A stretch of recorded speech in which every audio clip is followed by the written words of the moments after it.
Hello. Hi, can you hear me Welcome. okay? Yeah, can you hear me okay? I can. Yeah, thank you, Caroline. Awesome. Thank you so much for taking the time to connect with me on this very special episode of the Caroline Gleich Show. And I'm Caroline Gleich. I am a professional skier, endurance athlete, mountaineer, environmental advocate, and former candidate for United States Senate in Utah. And I am so excited to be here with Representative Gabe Vasquez, who is a lifelong conservationist, public lands advocate, representing New Mexico's second congressional district. Sorry, it's still 7:30 in the morning for me here in Utah. So you were born and raised in the borderlands of El Paso and Las Cruces, and you bring a deep experience in environmental policy, having worked for organizations like the New Mexico Wildlife Federation, Wilderness Society. And in Congress, we really appreciate your powerful voice for public lands, expanding access to outdoor recreation, and addressing the climate crisis. Your leadership reflects a deep commitment to stewarding the natural and cultural heritage of the Southwest for future generations. So, thank you so much for joining me. And let's jump into it because I know you have a busy day and you have some really exciting news today, Congressman. Can you tell us what that is? Yeah, well, thank you so much for having me on today. I really appreciate it. We do have an announcement today we're going to make that has been really years in the working, and for me, over a decade in advocacy for the environment and for public lands and stewardship of our natural resources. And that is the Bipartisan Public Lands Caucus in Congress. And that's an effort that I felt was really needed during a time of great uncertainty, especially as it pertains to the potential sale of public lands to private entities. And we've seen some efforts that have continued to kind of come back from the dead in states like Utah and other places in an attempt to privatize federal lands. And look, this is a place that public lands are a place where, I grew up hunting and fishing, places that are sacred to all of us as Americans, especially across the West, where we get to enjoy these beautiful, vast open spaces. And public lands aren't Democrat, they're not Republican, they are for everybody to enjoy. So we got together with some of our Republican colleagues that were also concerned about some proposals that were coming out, both from state houses, but also here in Washington, D.C., to make sure that we were talking to each other. And in those places where we can agree on together, that we lay the foundation and have folks sitting around a table for what the protection of public lands looks like now and in the future. So this is going to be a working caucus in which we discuss policy initiatives. We talk about developments within the administration, and we can work together outside of the regular committee process as people who deeply care about these places. And so that's what the announcement's going to be today. We have a great bipartisan group of legislators that will be headlining today's press conference. And I'm very happy that my partner in this effort is actually a former Secretary of the Interior, now Congressman from Montana, Mr. Ryan Zinke, who has worked with me on several pieces of legislation related to both public lands and wildlife corridors. So there's more work yet to be done, but this is just going to be the start of more progress made on this issue.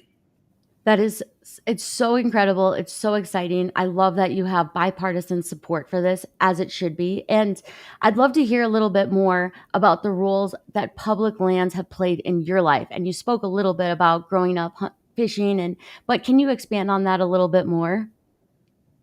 Yeah, I grew up, actually, hunting with my grandfather in Mexico in the San Luis Mountains, right outside of Copper Canyon, and on the other side of what is the U.S.-Mexico border is the district that I represent today, the Animas Valley. That's a place where I've gone to go hunt Coues deer, Montezuma quail. It's honestly the place where I go to kind of find myself again, to refresh, and it's one of the most remote and isolated places in the state that not a lot of people get to enjoy. And so, we have just a tiny little edge of the Coronado National Forest south of Animas. That is one of the best Montezuma quail hunting habitat that you'll find in Southwest New Mexico. But in addition to that, the Gila National Forest, which is home to our nation's first wilderness area, designated wilderness area, is a place where I caught my first Gila trout. after a successful reintroduction and reestablishment effort that took a lot of partners working together for this very special fish that we get to fish here in southern New Mexico. Although we don't have too many cold water streams, this is kind of the premier place to be able to do that. It's also one of the last free-flowing rivers in the Southwest, so it truly is a wild place. And right in my backyard, public lands have been my playground, my Disneyland. Organ Mountain Desert Peaks National Monument was, the establishment and the designation of the national monument was something I worked on many, many years ago that has now provided incredible economic returns for our community, but has also protected a lot of important cultural resources. And it's the place where I go hiking, where I take my dogs out, where, again, I go to refresh. And most of the time on those trails, you won't see a single person. So you truly get to be not just alone with nature, but sometimes alone with your thoughts. And you get to make those big life decisions that are important to you. And of course, there's the Rio Grande in my district as well. And so what me and my brother and dad did when we were kids, or when me and my brother were kids, is we'd travel up and down the river and we'd fish for catfish. And we'd just be using chicken liver or hot dogs, and we'd go home and fry up some catfish or catch some crawfish in some of those side irrigation ditches and make crawfish tacos. So both from my formative years to later on, as an advocate for these places, public lands have played a huge role. And of course, we have White Sands National Park, Carlsbad Caverns National Park, also in my district, 3 other national forests. So it's a huge part of who I am, huge part of my district. That's so cool to hear about your experiences. And I wanted to just drop a quick reminder for folks that are tuning in to drop any questions that you might have into the chat, and also to let us know where you're tuning in from. And yeah, I just wanted to echo that because in Utah, as a kid, I really struggled with a lot of depression and anxiety and mental health issues. And even today, when things feel out of whack in my life, just getting outside, going for a hike, but then those more deeply immersive wilderness experiences, going to places like Bears Ears or Grand Staircase Escalante National Monument or our national parks, like those experiences are so restorative and they give you that energy. And as someone who loves the outdoors, I have to ask, how do you balance your love of your time in your public lands in your district with being in Washington, D.C.? Well, thank you for that, Caroline, and I appreciate it. I think about visiting Utah. That's one of the few Western states I haven't actually had some time to explore. But no, really, it really is about thinking about being back home and finding opportunities to be outside here in the DC area, which aren't that easy. It's certainly not as easy as my hometown in Las Cruces, New Mexico. But I did bring my bird dog here when I came to Congress. I'm actually driven across the country from DC to New Mexico several times, just to make sure that she still brings me that comfort. She loves the outdoors. She grew up on public lands, and she doesn't chase birds here, but she chases squirrels around in the local parks. So I spend most days at least 30 minutes or so out in the park with her. I get to see her work, and when I can, I get away to places like Rock Creek Park, Great Falls. I've gotten a chance to go in the Shenandoah National Park and had some really amazing backcountry experiences out there, places like Old Rag Mountain. And so, we try to get out as much as we can, but it's not the same for me. I don't know the habitat, the ecosystems, the wildlife. So it's always a learning experience when I'm out here. But I'm looking to do a lot more exploring when I can, and maybe try to venture out to places like Northern Virginia or West Virginia or Delaware, where folks have told me and gave me some tips about some different places to go. And lastly, fishing on the Potomac is something I just started doing recently, and again, just trying to understand what how folks fish here, what species are in the river. How I can actually have access and get out in the water. It took some time, but now that I know some places, I enjoy doing that on the weekends when I stay here. That's really good to hear. And do you feel like in DC, do you get some of that same adrenaline working on policy that you do when you're going for a hunt or a fish, or is it completely different?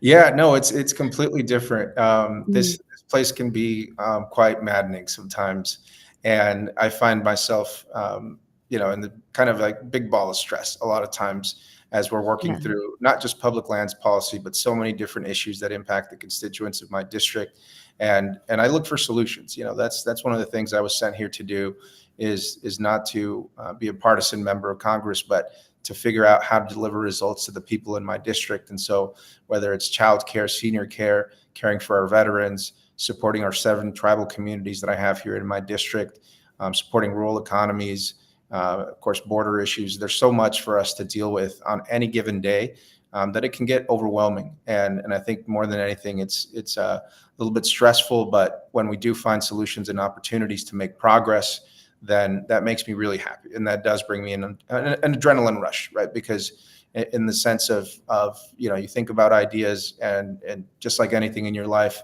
you can manifest it if you do it. And so you can think about stuff all day long, but it's until you actually put one foot forward and get in the action, that you see the results from your hopefully great ideas, whether they're outdoors or in the shower or wherever it is that you have your best thinking. I get to apply some of those here, so that is exciting. That is. Well, thank you so much for your public service. And I'd love to go back to the caucus a little bit and to talk more about, specific. Do you have a specific legislative agenda for this public lands caucus? Or maybe you can just explain a little bit more. And you touched on it earlier, but what is a caucus and exactly how will you work through some of the challenges and attacks on our public lands right now with this bipartisan group of members of Congress? Well, I come from the advocacy space before coming to Congress, working on conservation issues.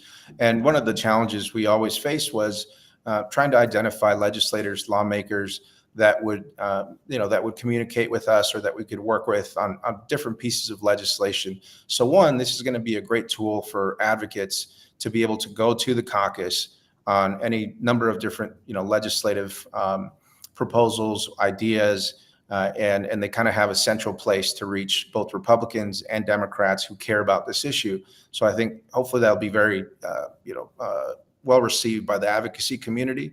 And so far we have, endorsements from over a dozen conservation organizations for this caucus to provide kind of that central place for them to have conversations with us.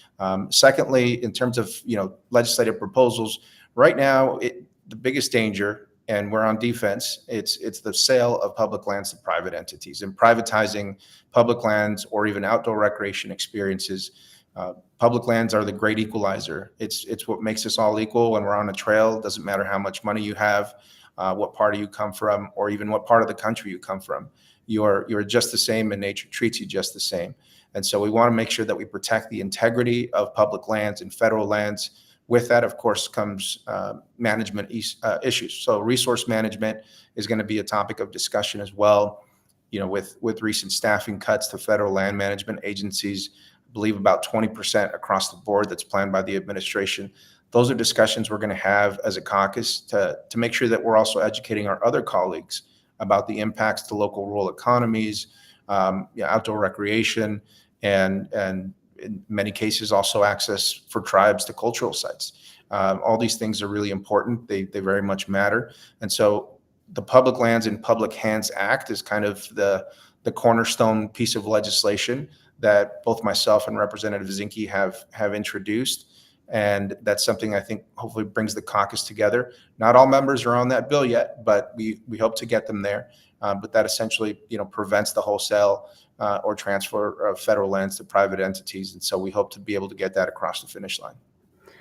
That act is sounds like a really good step to protecting our public lands and keeping them public. And can you speak a little bit more about the privatization process and like what's really at stake, and also how these efforts to privatize or transfer public lands are getting more sophisticated? Like who's trying to privatize them, and what are they trying to do, and what is the long-term outcome for people that care about the lands?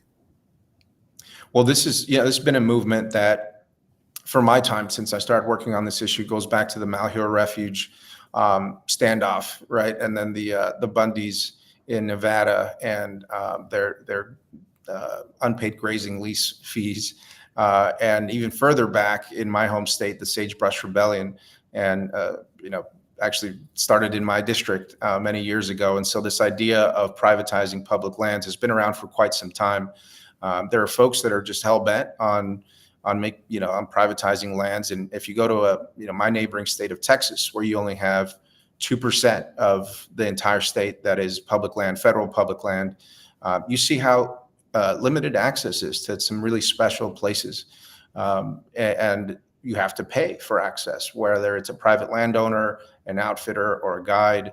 And so I think folks that perhaps want to capitalize from that industry, whether it's hunting or fishing or hiking or skiing, backcountry skiing, that they want to make you pay for it. And again, as a great equalizer for all Americans to be able to enjoy, we shouldn't do that.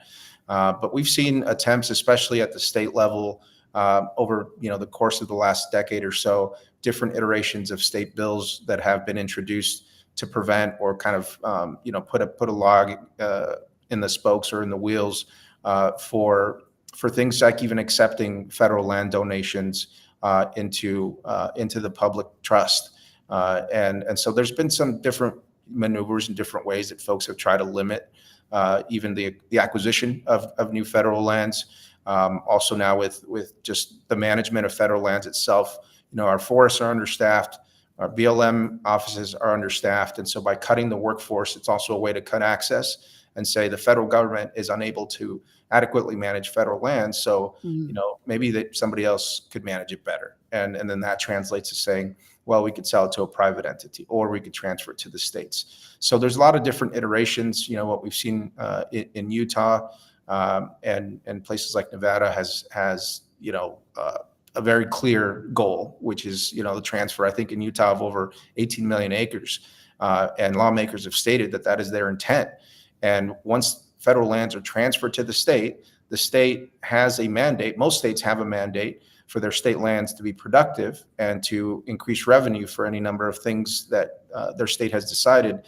So those lands go into the state hands, and then those states dispose of those lands to private interests, ranches, et cetera. So it's just it's kind of another way for them to be able to facilitate that. Yeah, it's really scary stuff. And I read a stat that the vast majority of the time that the public lands are transferred, that they are privatized, and then the access is closed forever. And so I know in particular, coming up in Utah, folks in the environmental and outdoor recreation space are especially concerned about Bears Ears and Grand Staircase Escalante National Monuments. And is there anything that we can do as concerned citizens and activists to kind of get ahead of some of these, what we feel are like inevitable incoming attacks? Or do you have any advice on, what folks can do right now? Yeah, and I just want to thank everyone who's worked over the last decade or so on these really important campaigns, because we've seen whiplash, from the use of the Antiquities Act for national monument designation or expansion of boundaries that can go both ways, right? And we saw the last administration under this president reduce those monument boundaries, and now potentially that's on the table again. What we see from the Interior Secretary is this proposal for national monument reduction. And that means that folks have to stand up again, that we have to show the same amount of support, maybe get off the trail and into a local legislator's office for one weekend, or make a few calls or send a few emails or participate in a local group that helps advocate for these special places once again. And I know it can be exhausting. And I think that's part of the plan for folks who want to privatize or reduce monument boundaries, is that, they want to tire us out. But we know how important these landscapes are. The tribal co-management model for Bears Ears and the Intertribal Coalition that was formed, really the first of its kind, really set a precedent for how we can manage some of these lands with actual, not just consultation, but participation in the management process from tribal entities. And that was really important. That was a huge step forward to protecting cultural resources and traditions for these communities. And so I encourage everyone to continue to support those efforts. We've built something, really amazing that we're potentially going to model in other Western states, including here in New Mexico. I'm thinking of a place called Caja del Rio, which has great support for protection. And it just really takes everybody, business owners, it takes tribal communities, it takes veterans, it takes environmental advocates, birders, hunters, anglers, everybody to come together once again to defend these places, because sometimes it's very hard to convince my fellow legislators about some of these some what I think is the correct path to go on. But it's when they go home and listen to their constituents and hear from their constituents, whether it's at town halls or whether it's in their email inbox, or folks are calling into their offices, or there's active campaigns, and folks are talking to the media about these things. That's what really makes a difference. And so I encourage folks to kind of renew that spirit of defense of the places that we love, including Grand Staircase and Bears Ears, because they are so important, and in particular Bears Ears, because of this wonderful co-management model that may not be perfect, but it's definitely a start to where we want to move forward, I think.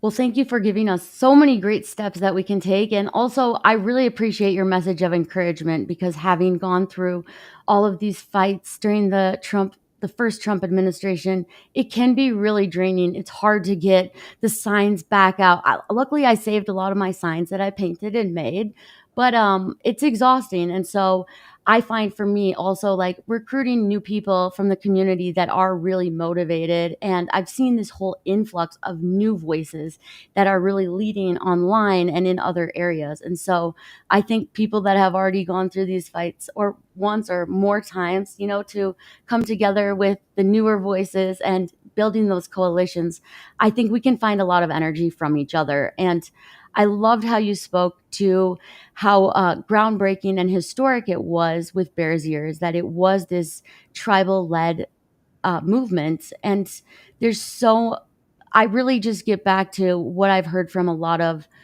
my mentors, especially Indigenous leaders, that how we treat people is how we treat the planet. And so a lot of these issues that we're facing, I really believe, have more intersectionality than we realize. Like, public lands can be climate solutions. They can help clean our air, and they can help with mental health, and they can also provide so many economic benefits. And when we keep them public, it ensures that we get those economic benefits for a long time. And so I was curious, are you trying to get more members of Congress to join the caucus? Like, should we be asking our members to join the caucus? And do we have any Utah reps that are part of the Public Lands Caucus? We don't yet. We sure would like to have some, but no, we definitely have a ton of interest. We've been building this for quite some time now, and wanted to make sure again that this was going to be an effective way to bring folks together to have conversations outside of kind of the media sphere, where you can easily be influenced one way or another, and really sit down and talk to each other about these issues. So we have representation. Let me just list off some states of some of the current members: from Montana, Michigan, Idaho, California, North Carolina, Colorado, Virginia, Nevada, Washington State, Arizona, Oregon, New York, and of course New Mexico. So those members that are on the caucus, represent different landscapes, different ideas, different rural economies, different special places, and we have actually put together a list of some of the public lands that they represent, or whether it's a national park or a wildlife refuge, and it's really amazing, right? Just the breadth of places that exist in this country. And I got to admit, I'm biased to the West because I'm from New Mexico, but there's amazing, cultural resources and outdoor recreation resources, in places like upstate New York and North Carolina and Michigan, that I want to learn more about. And so I think those members will bring some good and interesting perspectives about land management in their communities. And so it is a very representative caucus so far. And so, yes, for folks that are out there that are interested in contacting their legislators about signing on to this effort, we'd love to have your help. This will be our office is the point of contact, as well as Mr. Ryan Zinke. If they want to send a quick email or make a phone call, or even put something out on Twitter and tag their member of Congress, encouraging them to join the caucus, we could definitely use your help.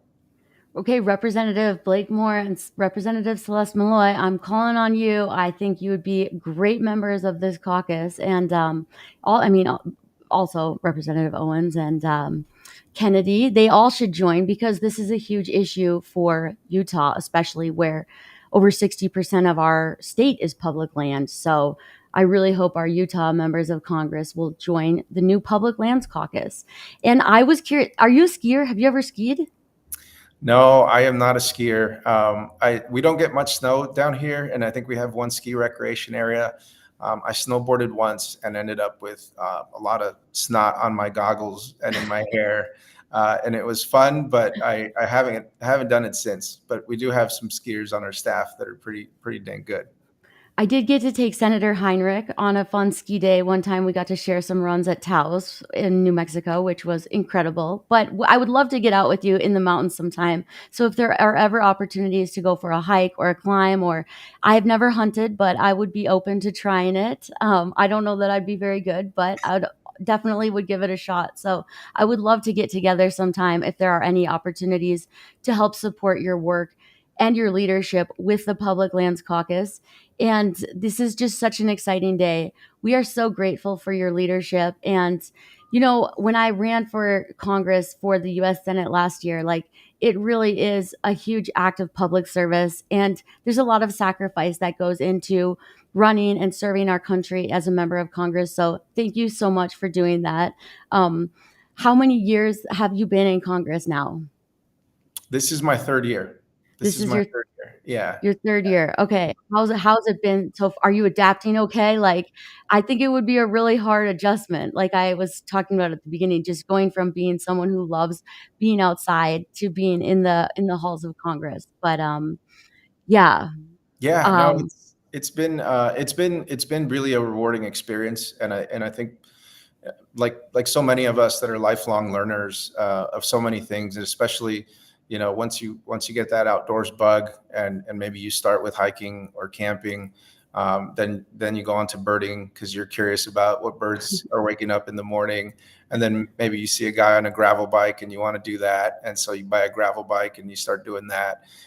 That's kind of the same way it is in Congress, in the sense that you find opportunities to work on different issues, and it takes constant learning. And once you get an issue down and once you understand it well, it allows you to really be more powerful in the way that you can advocate for that. So, I serve on the Armed Services Committee, on the Agriculture Committee, and so just learning the legislative process, the ways in which I can be effective and impactful here in Congress. There's something new every day that I learn, and so in that sense, I am still in learning mode. But Mm. after, in my third year, I feel pretty confident in the job that we're doing. And in my first term, my first 2 years, we delivered some solid results to our constituents and to our district. So I'm very proud of the work that we've done here already. It's still not New Mexico. I still miss being home most weeks, but this place has its own charm as well. Well, and I would think for me especially, and you were talking about your childhood experiences and all your time on the land. For me, I find that when I'm out on a long hike or out trying to climb a big mountain, it really does give me a lot of confidence, and it helps you figure out solutions and the next step forward. And I loved what you spoke about earlier about how you're really focused on finding solutions, because that's what we need so much from our elected leaders now, is to be focused on finding solutions, finding that next step forward, finding a way to make a difference, and leading with those values and that purpose you spoke about. So I would encourage anyone who's listening in too, if you're thinking about getting involved, you can take a lot of your skills from your love of the land and apply them. It might be a little bit of a different setting, it might be more in an indoor, in a city hall or a city council meeting or at the state legislature, or if you can go lobby Congress, like it's a little bit of a different setting, but it's all the same skills you have from the outdoors. They translate well. And so I would really encourage folks to get involved, stay involved, write your member of Congress, ask them to join the Public Lands Caucus, and if they're not a part of it, and if they are, thank them. And thank you so much, Representative Vasquez, for your time today, for your leadership in Congress. I'd love to keep in touch about how we can continue to support your work, especially as it relates to this Public Lands in Public Hands Act. And yes, would love to be a resource anytime I can. So thank you so much for your time. And I'm so excited for today for you for this big announcement. Thank you so much, Caroline. I really appreciate your time, all your advocacy, your storytelling, you stepping up to the plate to run for office, which I think we encourage anyone who's thinking about that to take that first step forward, because that's if that's within your wheelhouse and something you've been thinking about, whether it's local office as a city councilor or county commissioner, state house or state senate, or even Congress or the Senate. We need more leaders that I think that think like us and that know how to read the water, and can also come here to Congress and read the politics and use those same transferable skills that you mentioned. So I would love to hang out with you at some point in the land of enchantment. So we'll definitely be we'll be outdoors quite a bit this year, and to help support some of our national land management agencies, our employees, highlight the importance of public lands.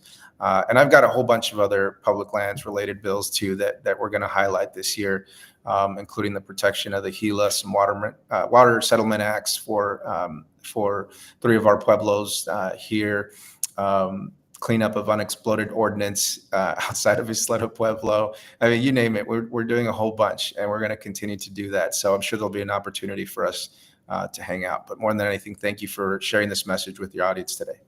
Thank you so much. It's people like you that really give me a lot of confidence that there are still really good things and good people working hard for us in DC. So really appreciate it. Have a great day. Congrats on this huge, exciting announcement, and we'll keep in touch. Sounds great. Thank you, Caroline. Thanks. Have a good one. Bye-bye. Bye.